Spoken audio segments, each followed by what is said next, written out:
vastly overlooked in the history books is the fact that George Washington was an asshole. Okay? One of the most famous stories, George Washington, as a child, chopped down his father's favorite cherry tree. When his father asked him about it, he said, "I could not tell a lie. Father, it was me." Here's my problem with that story, okay?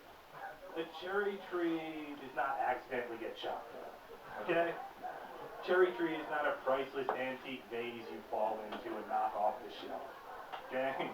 You need to set out to knock down the cherry tree, which means one morning George Washington woke up and he said to himself, "Hey, George, what are we going to do today?" "I don't know, George. Dad sure does love that cherry tree." "Sure does, George. Let's chop that fucker down." "I don't care who you are or how honest you are about it, that's an asshole move.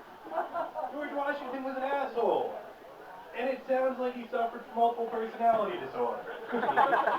Which is probably why his dad was terrified of him. And instead of whipping him for chopping down his favorite cherry tree, he praised him for it. "Thank you, George. Thank you for chopping down my favorite cherry tree and being so honest about it. Boy, honesty is such a virtue. I'm glad you have it. In the future, though, I would appreciate it if you don't chop down other things I love, such as the apple tree or your mother. But if you do, I sure hope you're honest about it." Asshole. So, I came to the realization the other night, and it was a sad realization. I don't think I'm interesting enough to become a serial killer. I don't think I have it. Like, I think you need that certain charm, charisma, X factor to really go out and become a successful serial killer. I think a lot of rookies get into it and they think it's just about the body count, but I don't think it is. I think you need that special something so that when a historian goes and records your reign of terror, they have something they can brag about to their peers, you know? Like, I don't have that, and I feel bad for whoever would have to record it. I see him with his peers, people around bragging. "My guy used to skin his victims alive and then sew it into a futon, then sell that futon at cost to the victim's children to college. That's sick. My guy, though, used to force his victims to reenact the musical Rent and would dismember anyone that went off key. Then my guy would just have to sit there and go, yeah, my guy used to go to the grocery store and buy every flavor of Doritos, then get home and put them all together in a big trash bag. That's sick. He made them eat that? No, it's just how he spent his Saturday. I can't do that to someone. That'd be awful for him. So, probably not going to become a serial killer. I feel too bad for the historian. But, on a more optimistic note, much greater note, I have found, hands down, the best part about dating the homeless. Going back to her place takes exactly as long as you want it to.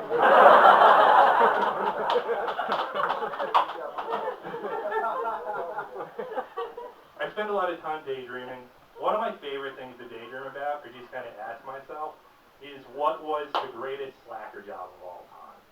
Like, what job absolutely required the least amount of work, but still paid pretty well and had a nice air of prestige to it?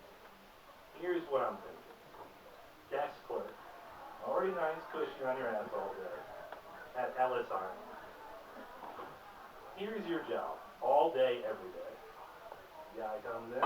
Welcome to Ellis Island. What's your name? My name is Toronsky. Zeus. Welcome to America, Tim Smith. The door's right through there. Next. Welcome to America. What's your name? I am Jacobson Caranzal.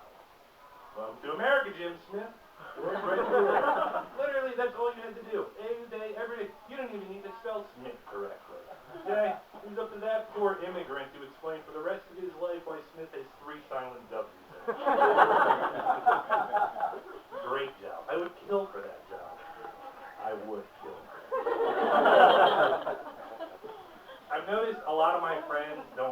quiet when I'm in the room when they're watching porn.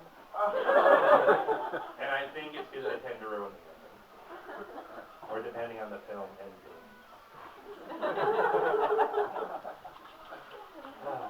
That's the alright. I was at CVS the other day, and I noticed GQ on the news rack, and it had this big headline, 3 tricks to getting any woman into it.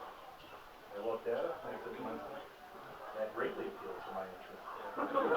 Picked it up, opened it to the article, and I shit you not, here are the actual 3 tricks. Listen carefully to everything she says. Prove to her you are committed to her and only her. Surprise her with gifts when it's not expected. That was their 3 tricks for getting a woman in bed. Shame on you, GQ. Those are not tricks to sex. That's a relationship. Shame on you. I know the difference, okay? Here are some actual tricks I've developed for tricking females. First one's very simple. All you need is a lab coat and a pack of white peppermint cocktails. You put the lab coat on, you go out to the bar, you order a drink, and you wait for someone to come over and inquire why you're wearing a lab coat. And I guarantee someone will. At that point, all you have to say is you're celebrating the fact that your laboratory finally cracked the mystery of creating a pill that turns human semen into tasting like vanilla ice cream. And then you just discreetly take one of the Tic Tacs and pop it in your mouth. Then you just wait. The rest does itself. Last one, my personal favorite, I call it the reverse pickup line. Starts out exactly like any other pickup line. You walk up to the person you're interested in, you just lay it on. Baby, if I could rewrite the alphabet. Then, when they're expecting some crude sexual innuendo, you hit them with a shockingly genuine insight into life. Baby, if I could rewrite the alphabet, I would make it so capital I and lowercase l were more distinguishable from each other. The word ill is very confusing when it starts a sentence. And then it's important to lock eyes with them. And just watch as they realize in this room full of people that want nothing more than a night with their body. You and you alone care about the depth and the complexity of their soul. Okay? And it's important you lock eyes during that moment, because when that's happening, your hand goes to the drum. And science does the rest. That is all